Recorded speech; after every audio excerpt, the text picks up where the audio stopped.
Hello friends, வணக்கம். இந்த வீடியோவில் ரொம்பவே சுவையான பீர்க்கங்காய் வச்சு ஒரு மிளகு கூட்டு தான் எப்படி பண்ணுறதுன்னு பார்க்க போகிறோம். இது காரக்குழம்பு, ரசம், சாதம், அப்புறம் இந்த கூட்டை வந்து டைரெக்டாக சாப்பாட்டில் போட்டு பிசைஞ்சு சாப்பிட்றதுக்கும் ரொம்ப நல்லாயிருக்கும். சரி, ஸ்டார்ட் பண்ணலாம். வீடியோக்குள்ளே போகிறதுக்கு முன்னாடி நம்ம சேனலை இது வரைக்கும் சப்ஸ்கிரைப் பண்ணாதவங்க இப்போ சப்ஸ்கிரைப் பண்ணிவிட்டு பக்கத்தில் உள்ள பெல் பட்டனையும் கிளிக் பண்ணிக்கோங்க. ஒரு ப்ரெஷர் குக்கரில் நான் ஒரு 1/3 கப் அளவு பாசிப்பருப்பை நல்லா கழுவி ஒரு 20 நிமிஷம் நல்லா ஊற வச்சிட்டேன். இப்போ இந்த பாசிப்பருப்பை சேர்த்துடலாம். 250 கிராம் அளவு பீர்க்கங்காயை தோலெல்லாம் சீவிட்டு இந்த மாதிரி பெரிய பெரிய துண்டுகளாக வெட்டி வச்சுருக்கேன். பீர்க்கங்காயை வந்து நீங்கள் சமையலில் சேர்க்குறதுக்கு முன்னாடி லைட்டாக ஒரு சின்ன துண்டு எடுத்து சாப்பிட்டு பாருங்கள். ஏன்னா சில பீர்க்கங்காய் வந்து சம்டைம்ஸ் கசப்பாக இருந்ததுன்னா நம்ம அதை போட்டு சமைச்சிட்டோம்னா மொத்த டிஷ்ஷுமே கசப்பாயிரும். அதனால் லைட்டாக டேஸ்ட் பண்ணி பார்த்துட்டு அதுக்கப்புறம் நீங்கள் சமைக்கலாம்.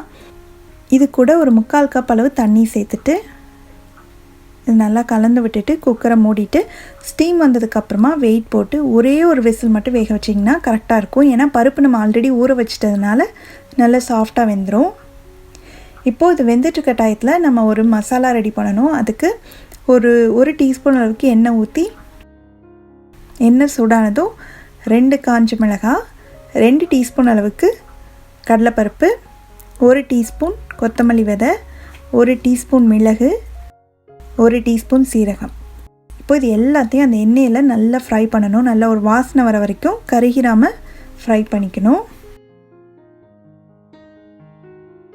இது கூட 3 டேபிள் ஸ்பூன் அளவுக்கு தேங்காய் துருவல் சேர்த்துட்டு நல்லா ஒரு பெரட்டி விட்டுட்டு ஸ்டவ் ஆஃப் பண்ணிடலாம். இது நல்லா ஆறுனதுக்கப்புறமா கொஞ்சமாக தண்ணி சேர்த்து நல்லா ஸ்மூத்தாக அரைச்சி எடுத்துகிட்டு வந்துடலாம்.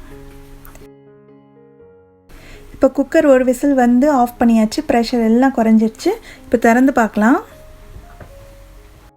கரெக்டாக வெந்திருக்கு.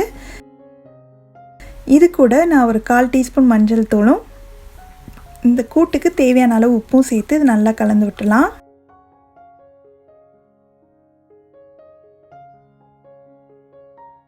நல்லா கொதிக்க ஆரம்பிச்சிருச்சு.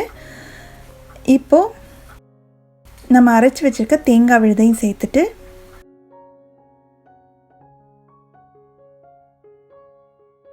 நல்லா கலந்து விட்டு ஒரு 2 நிமிஷம் மட்டும் இருந்தால் போதும். தேங்காய் விழுது சேர்த்து ரொம்ப நேரம் கொதிக்க வைக்க தேவையில்லை.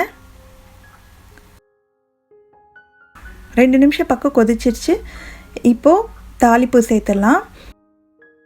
அதுக்கு 1 டேபிள் ஸ்பூன் அளவுக்கு எண்ணெய் ஊற்றி எண்ணெய் சூடானதுக்கப்புறமா 1/2 டீஸ்பூன் கடுகு நல்லா பொரிஞ்சதும் கொஞ்சமாக கருவேப்பிலை, ஒரு 1/4 டீஸ்பூன் பெருங்காயத்தூள்.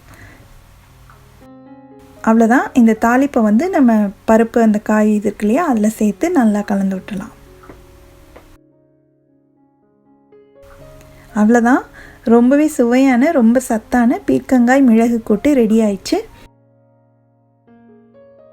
நீங்களும் இந்த ரெசிபியை வீட்டில் ட்ரை பண்ணி பார்த்துட்டு எப்படி வந்ததுன்ற கமெண்ட்ஸை மறக்காமல் ஷேர் பண்ணுங்கள். தேங்க்ஸ் ஃபார் வாட்சிங்.